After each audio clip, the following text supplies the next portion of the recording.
Okay, we're live, we're recording. Morning, everybody, or good afternoon. All right, let's review the warm-up. All right, so the word evaluate is confusing sometimes. We evaluate expressions, or we simplify expressions. Remember, expressions are one side of an equation. We solve equations. So if you don't see that equal sign with two expressions on either side, you don't use the evaluate. So the evaluate is when you don't have an equal sign. It basically means plug these numbers in and see what you get. So let's plug them in. 5 times 6 minus 10. And 5 times negative 3 10.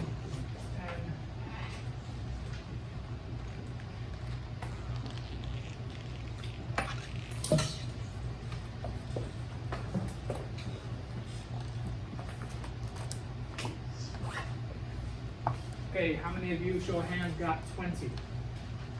Perfect. That's pretty much everybody. How many of you, show of hands, got negative 25? Less, but still a lot. Did anybody get this wrong and would like to share what they did, whether a mental mistake, or do you have any questions about this?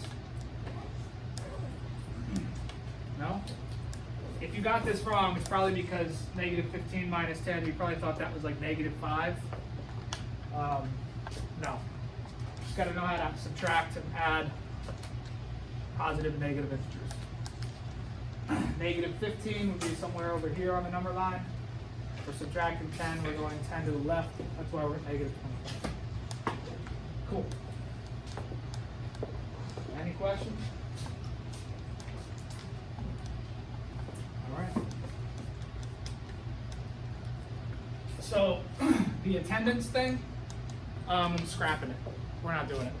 So you guys don't need your computers unless I tell you to take them out, okay? Which we didn't use them at all today. All right.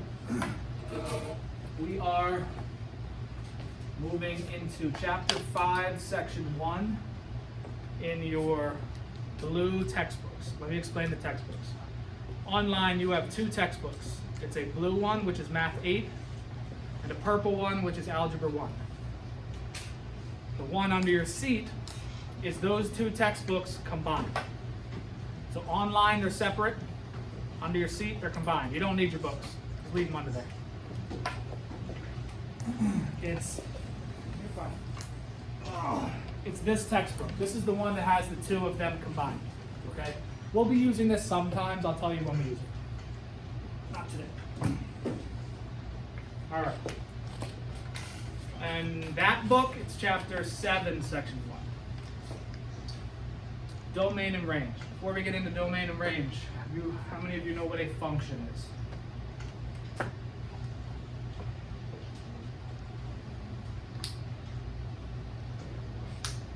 You remember hearing it, right? Yes. Maybe it's a little fuzzy, it's been a while? Yeah.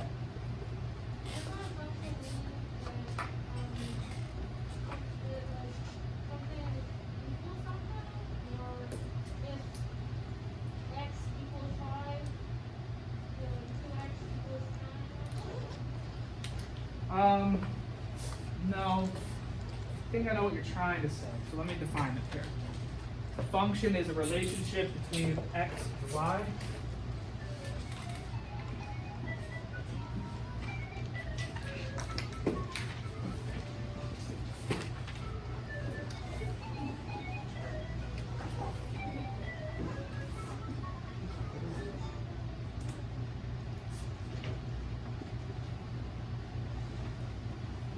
Okay? It's a relationship between 2 variables. Not always x and y, so let me get rid of that.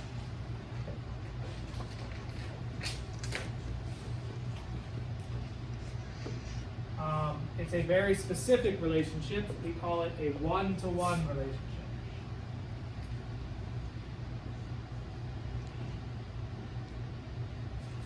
Okay. For the purposes of today, you can think of a function as like an equation. So y equals 6x, that's a function. Next week, we will go deeper into that and we'll explain exactly what constitutes a function.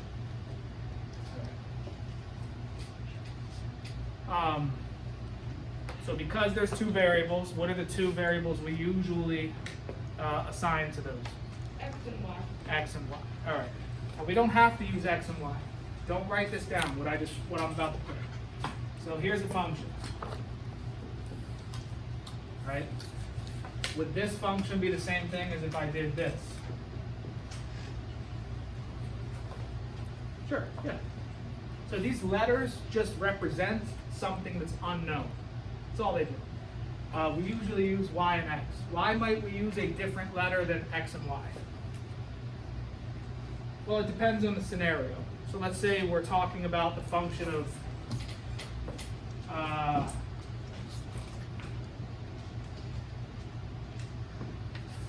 d equals 100t. What might d represent? Yep, distance. I didn't even tell you that, you just knew it, right? So the letters usually represent the things we're talking about in the real world. And t might represent time. And that could be in minutes, hours, days, it could be whatever, right? So these unknowns, when we're not talking about something specific like distance, speed, time, quantities, days, whatever. When we're not talking about those things, we use X and Y. So X represents something that's unknown. What are some other names for X?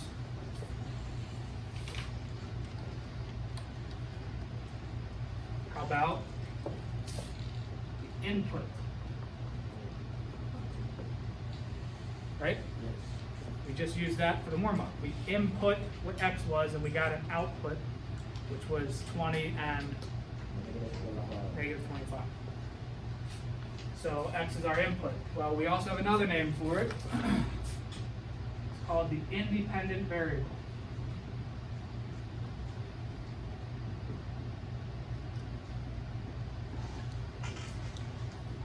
If someone is independent, what does that mean?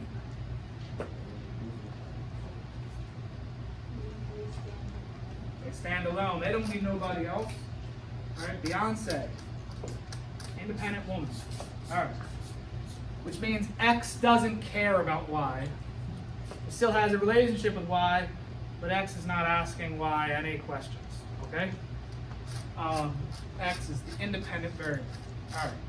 So Y, we call this our output, or our dependent variable.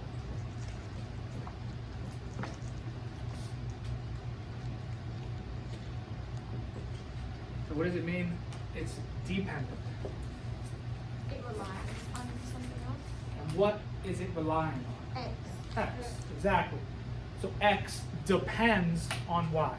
Or I'm sorry, Y depends on X. So that's why we call it the dependent variable. For example, in that problem I had, distance equals 100t. The distance we travel depends on how long we're moving. This is the dependent variable.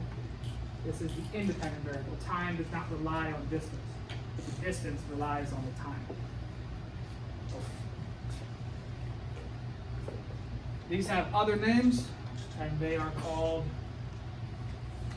domain and range.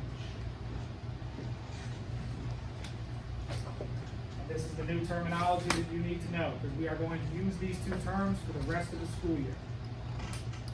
So what is the domain? It's not just X.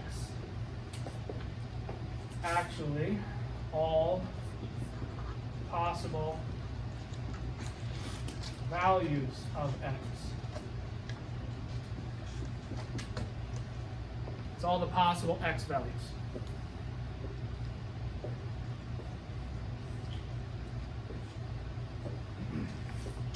So what do you think range is? Yep. All possible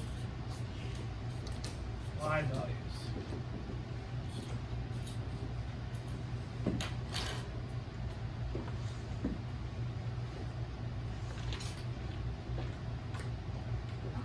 Okay, so where do we find the x's? We're looking at a graph. Where are the x's? Here. And the x-axis goes in which direction? All right. So these are on the horizontal axis.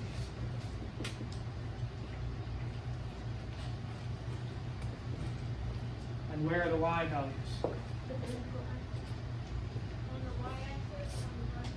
Vertical axis.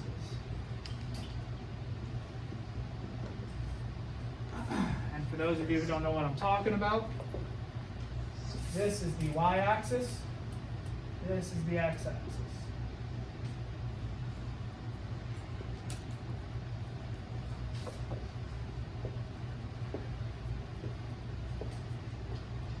All right, so to understand the behavior of a function, what it does, what it tells us, how we can read it, we need to understand the domain and range of functions. So, there's 4 ways we're going to look at a function. We can view a function on a graph, in a table, as ordered pairs, or in equation form. So there's 4 ways we're going to do everything this year. We're going to do linear functions as a table, graph, ordered pairs, and an equation. We're going to do exponential functions. Actually, I don't know. Do we do exponential? I don't know, maybe. As a table, graph, ordered pairs, equation. When you guys get to high school, you'll be doing quadratic functions. You'll be doing nonlinear special functions like sine functions, trigonometric functions, quadratic functions, absolute value functions. There's lots of different functions. So the first function we're going to study is a linear function. But today, even before the linear function, we're going to look at something called a discrete function. Discrete. I'm going to show you an example of a discrete function here in just a second. But the discrete function is a set of coordinates, ordered pairs, points. A limited set. There's only some, not infinite. And it looks like this. It's got ordered pairs on a graph, randomly. Sometimes they're lined up, sometimes they're not. But if they're just ordered pairs on a graph, that's called discrete. Now, next week and the week after, we're going to start learning about linear functions, and these are called continuous domain and range. And these have infinite points. And they look like this.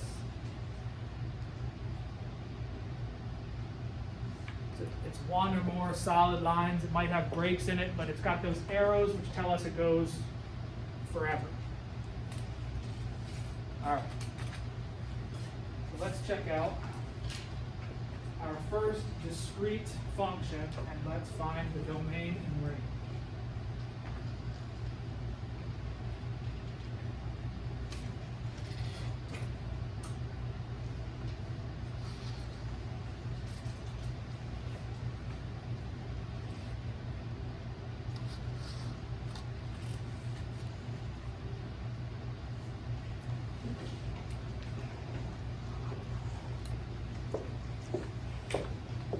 Does anyone have any questions so far?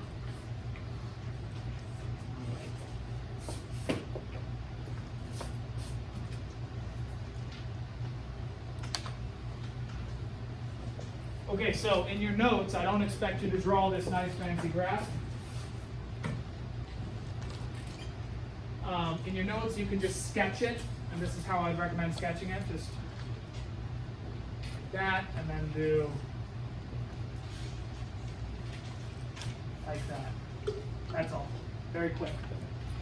we're going to label these points A, B, C, and D. A, B, C, and D.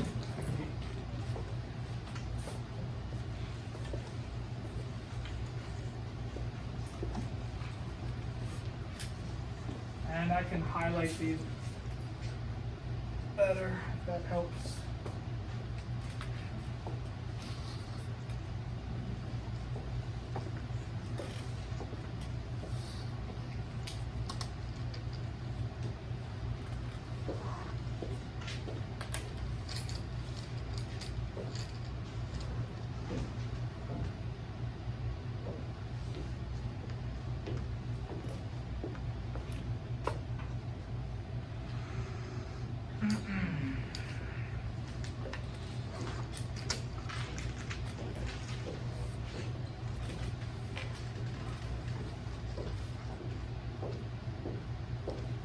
All right, so we're going to find the domain and range, which means we're finding all the possible x and all the possible y values.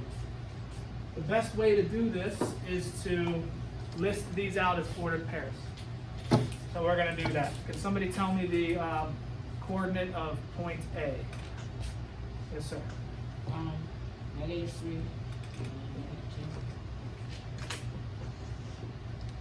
Good. Somebody tell me B. Yes. Correct.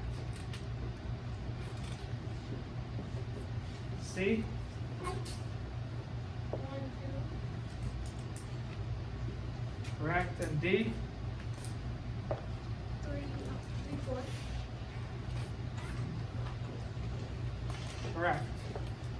So now that we've got our points listed out, who can tell me from these points all of the possible x values? -3, -1, 1, 3. Excuse me for the interruption, but the 12:30 lunch, please proceed to come to the cafeteria now. Please proceed to come to the cafeteria now. So when we do domain and range, there's several different ways we can write it. The way I'm going to show you today is, in my opinion, the best way to write it. It's for discrete domains. You're going to write D for domain equals, and then you're going to do something called a fancy bracket, which looks like this. It's S, and then a backwards S. If you don't want to do that, I understand. Some of us don't have the skills I got. You can just do one of these.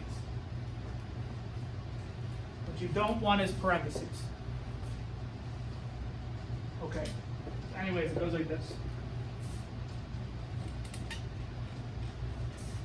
So this tells the reader that the domain of this function is -3, -1, 1, and 3. So what is my range?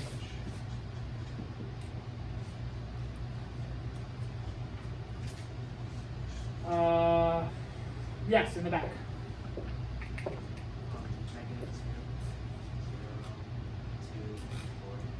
You got it. -2, 0, 2. That's our answer. So our job was to find the domain and range. Those two lists, those are the domain and range. Now, one thing you got to be careful, or two things. Firstly, always want to have these lists from smallest number to greatest number. Sometimes the numbers in your ordered pairs will be scrambled, but when you're writing the domain and range, always go small to big. And second thing, if the domain and range ever have repeating numbers, like the same number comes up multiple times, you only have to write it once, not twice or 3 times. For example, if I had this point right here,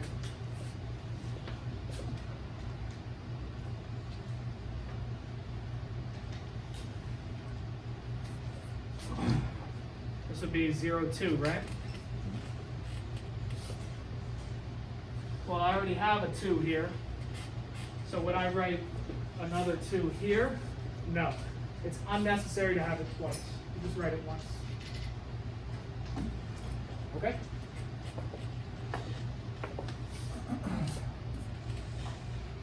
Questions? All right.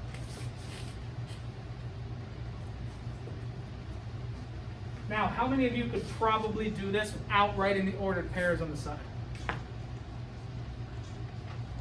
Maybe. You don't have to write the ordered pairs, but it's beneficial to you to do that. You won't miss any numbers that way.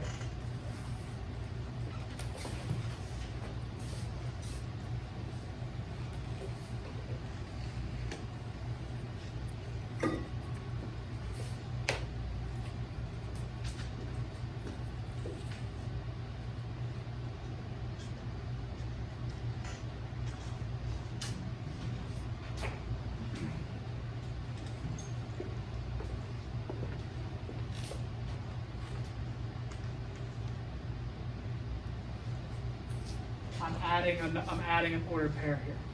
So for this one, you don't have to worry about drawing the graph at all. Let's just write the ordered pairs down together. Okay? So this will be example 1B.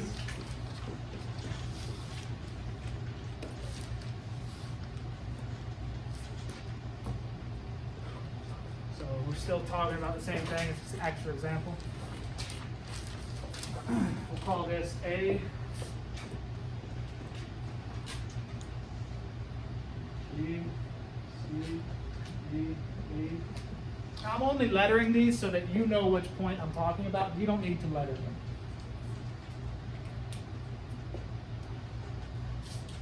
Okay, who can tell me what point A is? Yes.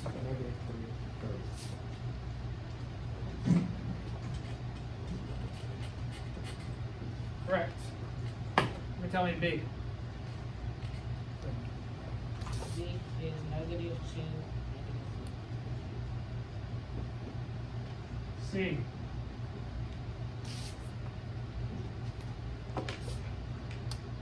-1,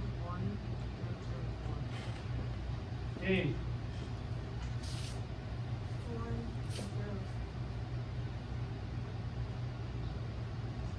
0. Wait, what did you say? 0 and 1. 0, 1, correct. E. 1 and 3. 1, 3. Now, I don't think I said this, maybe I just brushed over it, but the first number in all of these ordered pairs are what? The X, and we call those the domain. The second number is the Y, and we call that the range. Okay. So what is my domain?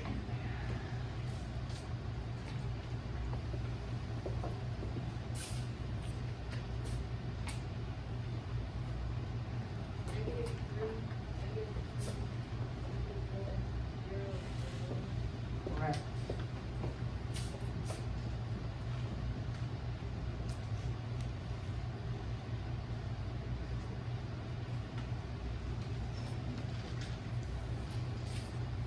And who can tell me my range?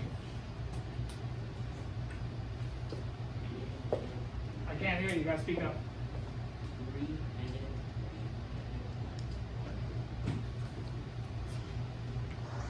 What else?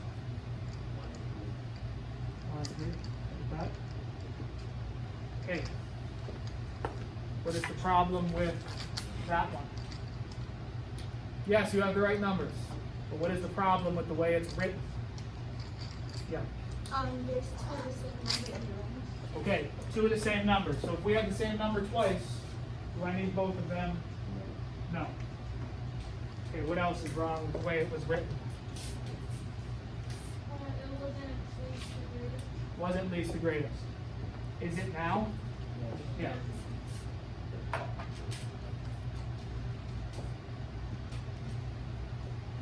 Okay, that's domain and range. In a graph, this is what domain is, how we analyze discrete domain in a graph. And how do I know that this is a discrete function? Yeah, go ahead. Correct. Yep, so whenever you see just some ordered pairs on a graph, it's called discrete.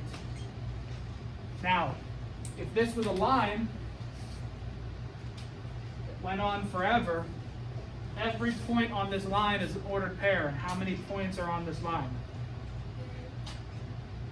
Infinite points. This is a point. This is a point. This is a point. This is a point. Point. All of these are ordered pairs and they go on forever. This is called a continuous domain. Now, why do I care? Why do I care about whether it's discrete or continuous? Well, with discrete domain, how do I list it? Just a set of numbers. Why can't I do that with continuous? You'd be doing it for the rest of your life. You would die, and it would still need infinite lifetimes to continue to do it, right? When you have an infinite set of numbers, you can't write them all down. So there's another way to do continuous, but I'm going to talk about that later. It's called set interval notation. We'll talk about that later. It's a little confusing.